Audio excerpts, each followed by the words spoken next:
the change team lead for Seattle Center rsji change team. I'm here today to partner with Sasha Sprinkle, our HR manager, to talk about the topic which is coming up soon. It's about creating gender inclusive work culture. Why do we need to talk about it here, and why do we talk about it now? And if you are new to this topic, so am I, so I have my notes with me. So for a long time, the society assumes that each individual identify each one of the gender. You are either male or female, full stop. As you know, in reality, that's way more complicated than that. And as workplace becomes more and more diversified, we are likely to come across more and more employees, new and younger, coming to the workforce, that their gender identities and gender expression will fall outside of the strict male and female binary, right? So in order for those employees identified as non-conforming, non-binary, transgender, or other marginal group to be successful in the workplace, a supportive culture of inclusion and equity is necessary. So we all know we talked about diversity, equity, and inclusion very often. And if we truly mean that, then inclusive work culture to ensure that every employee, regardless of their gender identity, should feel safe, accepted, and welcome here. And that's not just about our employee. It also applies to our clients, customers, and patrons, right? When they come here, we need to stand with the community who have been historically underinvited into this space and say to them, you are truly and fully welcome here. And we are committed to creating an internal work cultures so everyone will feel safe to be here authentically as who they are, no matter what their gender identity. And no one should have to leave a piece of themselves outside of the door when they enter to Seattle Center. And same as no staff should have to leave a part of themselves outside of the space when they come to work.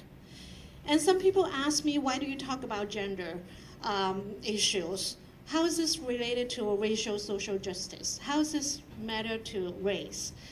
So earlier this year, there was a list I came across. It's in the Transgender Day of Remembrance. It was 22 name lists on that piece of paper. And aside from one person, all of them were Black people.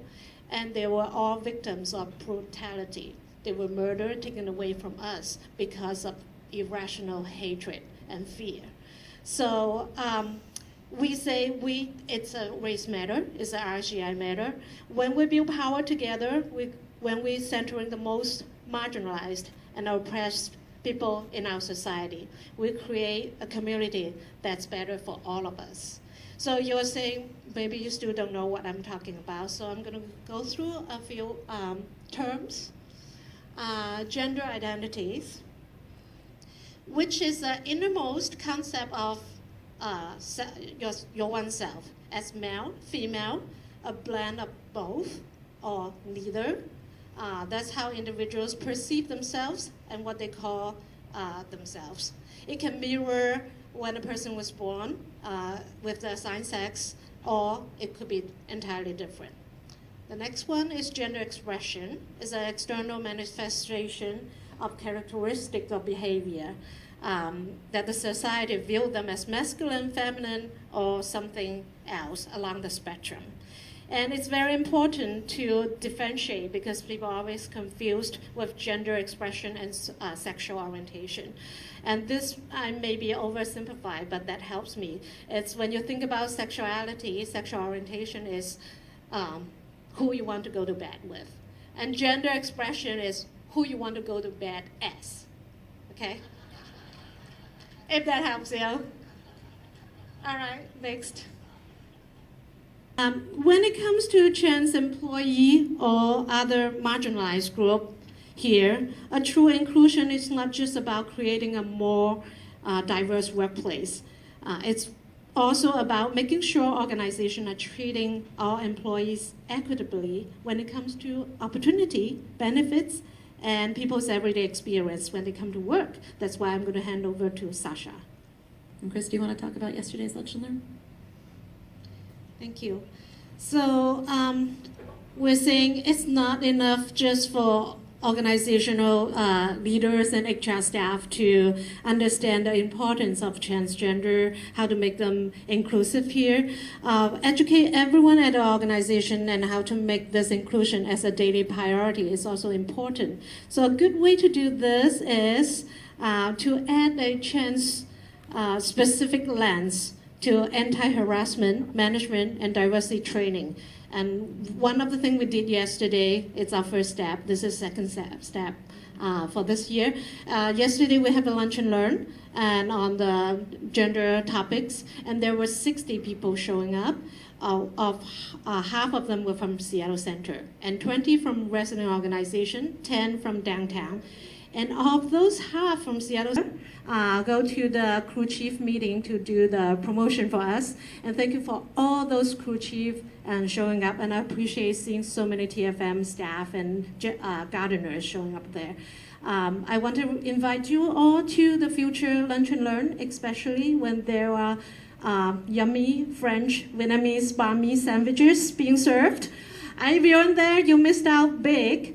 But we will do more, and it's open for everybody. So keep coming to those events, and also invite you, if you are new to this topic, if you feel uneasy, feel uncomfortable, I encourage you to let go of your certainty, let go of your comfort, put the trust in the questioning itself. Be vulnerable, be curious, to learn more, to read more, to talk to them. And again, like we say, when we build the power together, centering the most marginalized or oppressed people in the society, we'll create a community that are better for all of us. I don't think we have time for a question today, but come talk to Sasha and me. Talk to me as a change team lead, also a mom for a kid who's going through all of this.